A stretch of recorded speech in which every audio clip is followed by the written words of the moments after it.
Γεια σας ρε φιλαράκια. Λοιπόν, ήρθα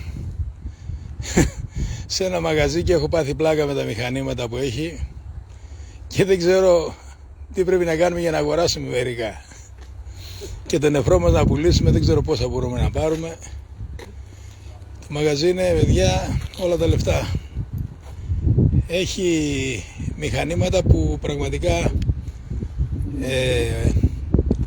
έχω πάει σε πολλά μαγαζιά όλα αυτά τα χρόνια, αλλά αυτό το μαγαζί, ρε παιδιά, νομίζω ότι είναι κάτι άνευ προηγουμένου. Σοβαρό μαγαζί, πολύ υλικό, πάρα πολύ υλικό και σε αναλώσιμα και σε μηχανήματα όλων των μεγεθών. Βεβαίως έχουν μια δυσκολία με τα Caterpillar, δεν έχουν πολλά. Έχουν πολύ υλικό όμως. Έχουν λαστιχοφόρα τώρα, παράδειγμα, εδώ βλέπεις, ας πούμε, αυτή τη Hitachi, η οποία είναι μηχανάρα. Η κατάσταση της άριστη από ό,τι δείχνει. Βέβαια δεν με ενδιαφέρει εμένα προσωπικά γιατί πήρα μηχάνημα. Αλλά σε κάθε περίπτωση είναι άριστη κατάσταση. Παίζει με μαχαίρι και πέδιλα, είναι πουλημένο το μηχάνημα.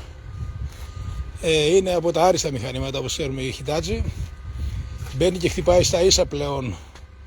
Σίγουρα τη Liebherr, τώρα δεν ξέρω κατά πόσο χτυπάει και την Caterpillar, αλλά γιατί όχι. Πραγματικά εδώ πέρα χάνετε την μπάλα, παιδιά.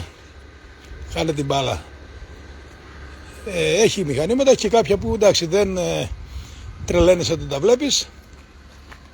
Αυτό είναι και αυτό που πήραμε εμείς τώρα, γιατί έχεις και εσύ αυτή η κατάσταση με αυτό. Αυτό. Αυτό εδώ. Είναι το ίδιο με... Το ίδιο, όλο ίδιο. 313. Το δικό σου πιο κάτω. Δεν το συζητάμε. Λοιπόν, εν τη άλλη περιπτώσει, εγώ ήθελα να κάνω αυτό το μικρό βιντεάκι, γιατί μπορώ να πω ότι εξεπλάγει, θετικά βέβαια.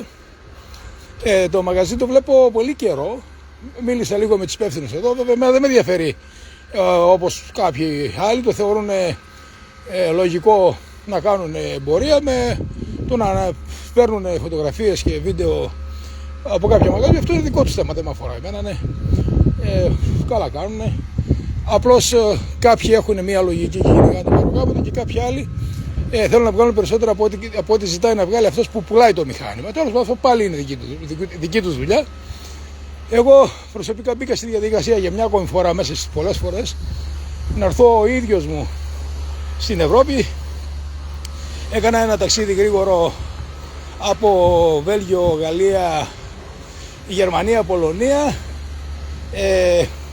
Πήρα μηχάνημα, ομολογουμένως, πήρα ένα μηχάνημα με 7.500 ώρες. Εξαιρετικό μηχάνημα, θεωρώ αυτή τη στιγμή το καλύτερο μηχάνημα που υπάρχει αυτή τη στιγμή τηρουμένων των αναλογιών στην κατηγορία του. Με βάση τις ώρες και την τιμή πήρα, νομίζω, το καλύτερο μηχάνημα. Οκ, αυτό όμως είναι άλλη κουβέντα. Εγώ αυτή την αντίληψη έχω, με αυτή την αντίληψη πορεύομαι. Τέλος πάντων, εγώ ήθελα να δώσω μια εικόνα σε κάποιους φίλους